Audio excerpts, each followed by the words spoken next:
The live TV, सच सबसे आगे। नमस्कार, द टीवी देख रहे हैं आप। मैं हूं हर्षिता सिंह आपके साथ। देश कोरोना महामारी से करा रहा है। लोगों को अभी दवाइयां, इंजेक्शंस और ऑक्सीजन की जरूरत है, जो लोग आज सरकार से मांग रहे हैं। लेकिन बीजेपी के मंत्री लोगों को सुविधा देने के बजाय एक अलग ही ज्ञान देने में लगे हुए हैं। शिवराज सरकार में कैबिनेट मंत्री उषा ठाकुर ने एक बार फिर से कोरोना के नाश के लिए एक बार फिर से लोगों को हवन यज्ञ करने के लिए कहा है। महामारी में मास्क ना पहन के उल्टे सीधे तर्क देने में माहिर उषा ठाकुर शिवराज सरकार में जो कैबिनेट मंत्री हैं, उनका नया बयान अब सामने आया है, जिसमें उन्होंने ये कहा है कि तीसरी जो लहर है उसके लिए हम जागृत हैं। ऐसा कहा जा रहा है कि तीसरी लहर का ज्यादा अटैक बच्चों पर होगा, तो इससे निपटने के लिए अब उन्होंने यज्ञ से कोरोना की तीसरी लहर को खत्म करने का दावा किया है कि ऐसे कोरोना की तीसरी लहर खत्म हो जाएगी। उन्होंने लोगों से अपील किया है कि पर्यावरण की शुद्धि के लिए यज्ञ में दो आहुतियां डालें, पर्यावरण को शुद्ध करें, क्योंकि महामारियों के नाश में अनादिकाल से इस यज्ञ की पावन परंपरा है। यज्ञ चिकित्सा है, यज्ञ धर्मांधता नहीं है, ये कर्मकांड नहीं है, बल्कि यज्ञ पर्यावरण को शुद्ध करने के लिए चिकित्सा है। इसलिए हम सब दो आहुतियां डालें यज्ञ में, पर्यावरण को शुद्ध करें। इससे होगा ये कि तीसरी लहर हिंदुस्तान को छू भी नहीं पाएगी। तो बीजेपी मंत्री के ये टोटके ठीक एकदम वैसे ही काम करेंगे जैसे कोरोना की दूसरी लहर में काम किया था। आपको याद होगा, बीते महीने इसी साल में शिवराज सरकार में ये जो कैबिनेट मंत्री हैं उषा ठाकुर, जो हमेशा इस तरीके के बयान देती हैं कोरोना के नाश के लिए, उन्होंने बीते महीने एयरपोर्ट पर देवी अहिल्या की पूजा करने के लिए बैठी थी, वो भी बिना मास्क के खूब हवन किया था वहां बैठ के, और ये दावा किया था कि इससे कोरोना महामारी नहीं फैलेगा। लेकिन उनकी वो पूजा पाठ, वो जो हवन कीर्तन उन्होंने किया, कितनी कारगर साबित हुई, उसके नतीजे आपके सामने हैं आज। पूरे हिंदुस्तान की बात तो छोड़िए, मध्य प्रदेश में भी ये काम ना आ सका जहां पे उन्होंने ये काम किया था, और कोरोना ने अपने पांव वहां पसार दिए। मंत्री जी हवन करती रह गई, पूजा करती रह गई, बिना मास्क के घूमने पर हवन यज्ञ के पाठ पढ़ाती रह गई लोगों को, और कोरोना ने पूरे प्रदेश में चीख पुकार मचा दिया, हाहाकार मचा दिया, मौत का तांडव दिखा दिया। तभी उन्हें बयानबाजी से बाहर निकलकर इस परिस्थिति में लोगों को मदद पहुंचाने का ख्याल नहीं आता। आप देखिए कि अब भी ऐसे बयान दे रही हैं,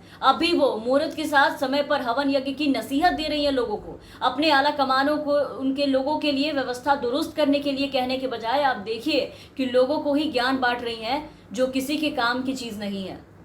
आज हवन यज्ञ इस महामारी में किसी काम के नहीं है। लोग यज्ञ से नहीं बल्कि इलाज से ही बचेंगे। उन्हें हवन नहीं, ऑक्सीजन चाहिए, दवाइयां चाहिए, इंजेक्शन चाहिए, जो नहीं मिल रहा उन्हें। और जो दावा उषा ठाकुर अब तीसरी लहर के आने के पहले कर रही हैं, बड़े बड़े ये दावे, वो पिछले वर्ष जब कोविड-19 की महामारी तेज हुई थी, जब कोरोना की शुरुआत हुई थी, तब से करती आ रही हैं। लेकिन उनके तो नुस्खे भी काम नहीं आए। फिर भी देखिए कि अभी जहां कोरोना की दूसरी लहर से भारत त्रस्त है, पूरी तरीके से देश में हाहाकार मच चुका है, जगह जगह तबाही का मंजर देखने को मिल रहा है, तब भी आप देखिए कि ऐसे वक्त में भी शिवराज सरकार में बीजेपी मंत्री रही उषा ठाकुर की तरफ से कोरोना की तीसरी लहर को हराने के लिए भी एक बार फिर से उसी तरीके के अजीबोगरीब समाधान जो है बताए जा रहे हैं। आप देखिए कि कैसे कोरोना की महामारी में ऑक्सीजन से लेकर के दवाइयों की कमी के कारण आज अस्पतालों में हाहाकार मचा हुआ है, और लोग बेहतर इलाज के लिए यहाँ वहाँ दौड़ रहे हैं, अपने परिजनों के जिंदगी के लिए बार बार सरकार से गुहार लगा रहे हैं। लेकिन ऐसे नाजुक वक्त में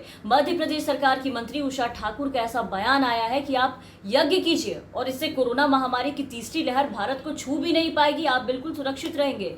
ये बयान दिखाता है कि वो इस हालत को, इस विषम परिस्थिति को सरकार की तरह ही पूरी तरीके से भगवान भरोसे छोड़ चुकी है, और अपने हाथ जो है वो इस परिस्थिति से खड़े कर चुकी है कि हमसे ना हो पाएगा। हमारी सरकार, हमारा पूरा सिस्टम पूरी तरीके से फेल है, निकम्मा है। इसलिए आप लोग आंख बंद करके अब बस इलाज की जगह सीधा भगवान के शरण में चले जाएं। मतलब हैरानी होती है ये देख करके कि ऐसे ऐसे लोग सत्ता में बैठे हैं हमारे, जिनके कंधों पर ये जिम्मेदारी सौंपी है हमने, जो इस महामारी से निपटने के लिए तैयारियां और सुविधा टाइट करने की बजाय, ठीक करने के बजाय ऐसे गैर जिम्मेदाराना बयान देते हैं। वो भी तब जब कोरोना की तीसरी लहर को लेकर के सरकार को वैज्ञानिक, डॉक्टर्स पहले ही काफी ज्यादा चेता चुके हैं कि कोरोना की जो आने वाली तीसरी लहर है वो दूसरी लहर से भी ज्यादा खतरनाक होगी, और इससे निपटने के लिए सरकार को बड़े स्तर पर तैयारियां करने की जरूरत है।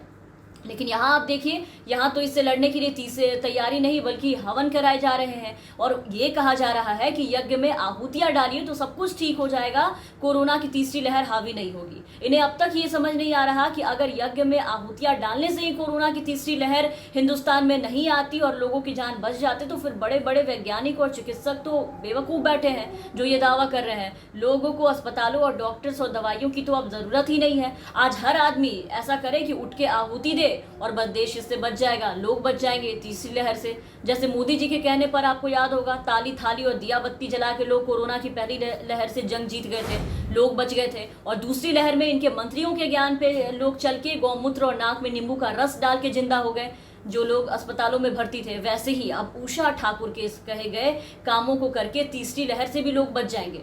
मतलब हैरानी होती है ये देखकर और ये सुनकर कि प्रदेश सरकार में मंत्री के स्तर पर बैठा कोई शख्स इस तरह का बयान देता है, वो भी इतना बेतुका बयान। और उषा ठाकुर कोई अकेली कैबिनेट मंत्री नहीं है जो ऐसे अजीबोगरीब बयान देती है। इनके अलावा पूरी फौज है बीजेपी में जो ऐसे ऐसे समाधान बता चुके हैं कोरोना भगाने का कि आप सुनकर हैरान हो जाएंगे, लेकिन फिर भी कोरोना की चपेट में आ गए हैं। कुछ वक्त पहले केंद्रीय मंत्री अर्जुन राम मेघवाल का दावा था कि भाभी जी पापड़ खाइए और पापड़ खा करके कोरोना से लड़ने में काफी मददगार है, कोरोना भगाइए। इनके इस बयान की सोशल मीडिया पर काफी आलोचना हुई थी। उसके अलावा इनके मंत्री कीचड़ में नहा के दिखा रहे थे। इसके अलावा केंद्रीय मंत्री रामदास अठावले ने पिछले साल कोरोना को भगाने के लिए गो कोरोना गो का मंत्र दिया था और इन सबको कोरोना ने अपने अपने चपेट में भी लिया है। तो बेहतर है कि इनके ऐसे फालतू ज्ञान से आप लोग बचें, इनके ज्ञान में ना पड़े और इलाज पे ध्यान दें, क्योंकि सरकार और उनके सभी मंत्री ऐसे ऐसे बयान देने के अलावा और कुछ कर भी नहीं सकते। ये बात उन्होंने इस कोरोना महामारी में अपने नाकामियों को दिखा करके साबित कर दिया है। जिस तरीके की बदहाली आज देखने को मिली है, जिस तरीके से पूरा सिस्टम इस महामारी में फेल साबित हुआ है, सरकार पूरी तरीके से निकम्मी साबित हुई है, इससे ये बात साबित हो चुकी है कि इनसे वाकई में कुछ ना हो पाएगा। और बेहतर है कि आप इनके ज्ञान को सीरियसली ना लें और इनके ज्ञान के भरोसे हाथ पे हाथ धरे ना बैठे। बहरहाल तमाम अपडेट्स और तमाम खबरों के लिए आप बने रहे द लाइव टीवी के साथ। अगर आप हमारे ये वीडियो हमारे YouTube पे देख रहे हैं तो चैनल को सब्सक्राइब करें, साथ ही बेल आइकन दबा दें ताकि हमारी हर अपडेट्स आप तक पहुंचती रहे। और अगर आप हमारे ये वीडियो हमारे फेसबुक पेज के जरिए देख रहे होंगे तो हमारे फेसबुक पेज को फॉलो कर लें। धन्यवाद। द लाइव टीवी, सच सबसे आगे।